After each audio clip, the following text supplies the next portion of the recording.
Howdy, and welcome to LeeReads, where I talk about the books I've been reading and enjoying lately. Bonus content, kittens. I am doing the Finally Fall book tag today, and I just so happen to have all these kittens that are fall colored. They're orange and black, running around my feet. This is a tag that is new to me. I've never done this one before. The books that I've pulled off my shelf are all ones I've read, except for one of them. There are 9 questions. Question number 1. In the fall, the air is crisp and clear. Name a book with a vivid setting. I pulled The Tainted Cup by Robert Jackson Bennett.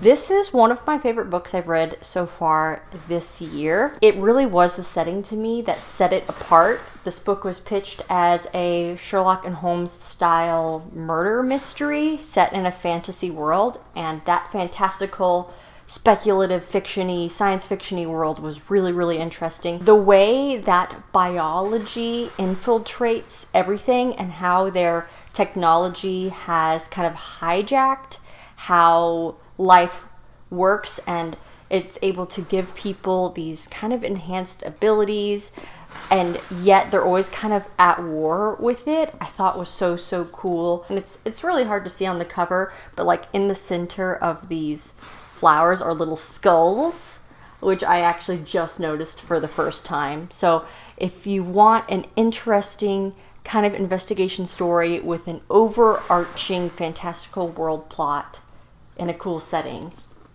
The Tainted Cup. Okay, kitten. Second question. Nature is beautiful, but also dying. Pick a book that is beautifully written, but may deal with hard topics like loss and grief. I had to go with Daughter of the Forest by Juliet Marillier. This story follows our main character, Sarah, whose evil stepmother curses her 6 older brothers to turn into swans, and she narrowly survives this curse, but is basically doomed to not speak. If she speaks, then her brothers will permanently be swanned, and she is given a chance to save them by doing a almost impossible task. And this is her story as she sets out to do that, aided by an unlikely ally who's a Briton. She is from historical Ireland, who is a Briton who's looking for his lost brother and is driven to help her even though it may cause him to lose much that he cares about. Beautifully written as per the prompt.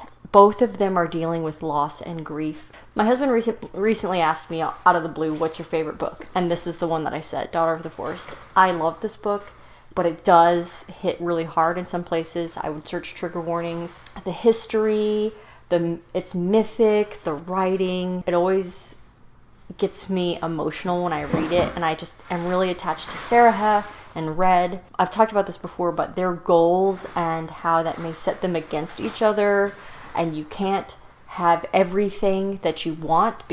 It's great. Question 3. Fall is back to school season. Name a nonfiction that taught you something. I don't really talk about the nonfiction that I read very often, but I did mention this in the past. It's metabolical. It's about the biology and science and physiology of like how sugar and ultra-processed foods affect our bodies, specifically our liver, and kind of set us on the pathway to be very unhealthy metabolically, and what the repercussions of that can be. And I truly think that everyone... Hey, kitten.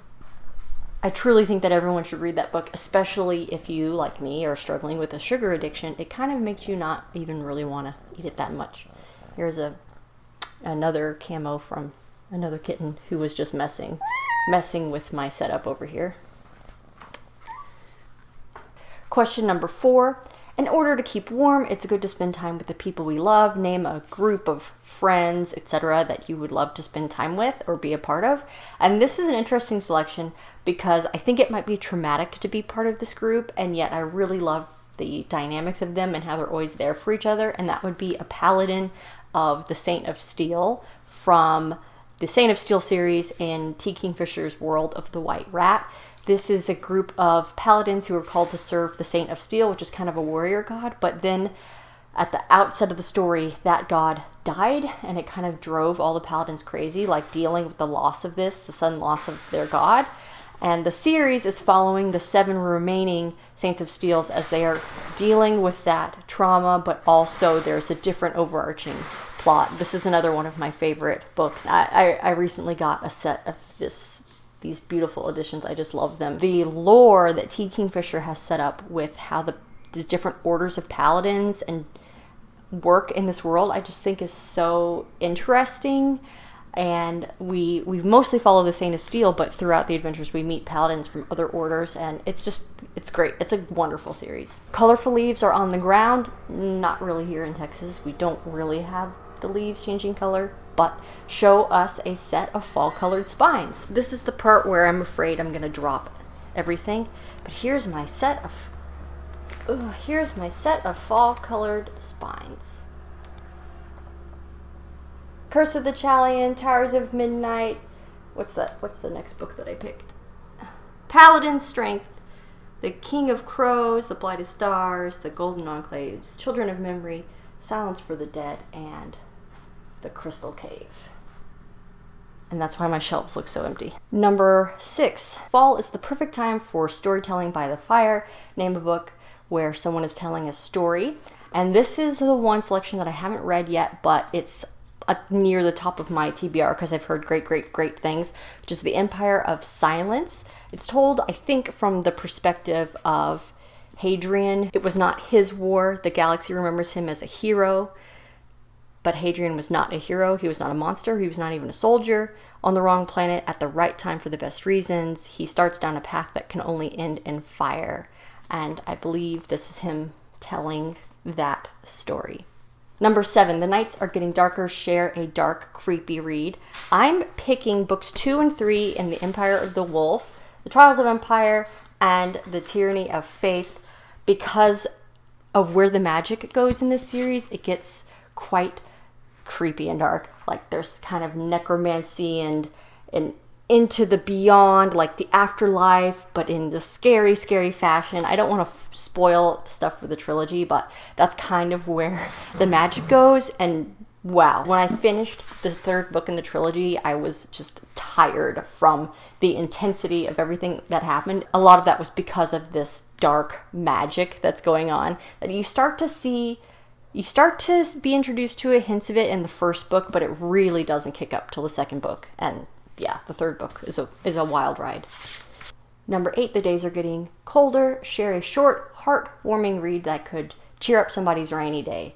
And All Systems Red, the first in the Murderbot Diaries by Martha Wells. This is a Murderbot fan channel. I love this entire series.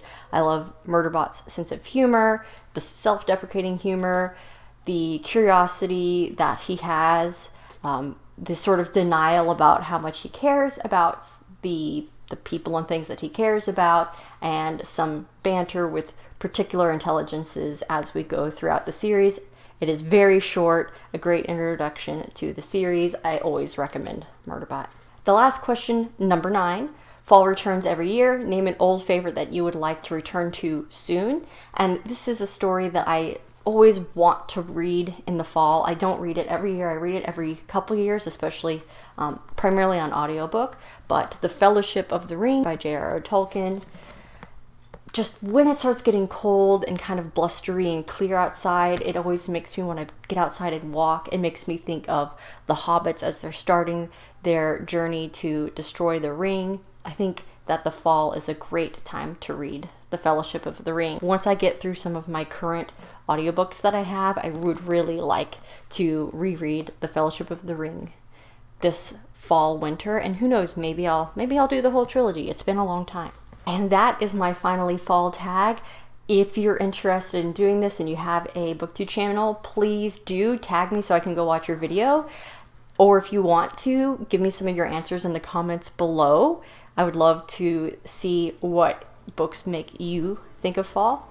Thank you so much for watching. I hope you enjoyed this video, and as always, don't forget to support your local library.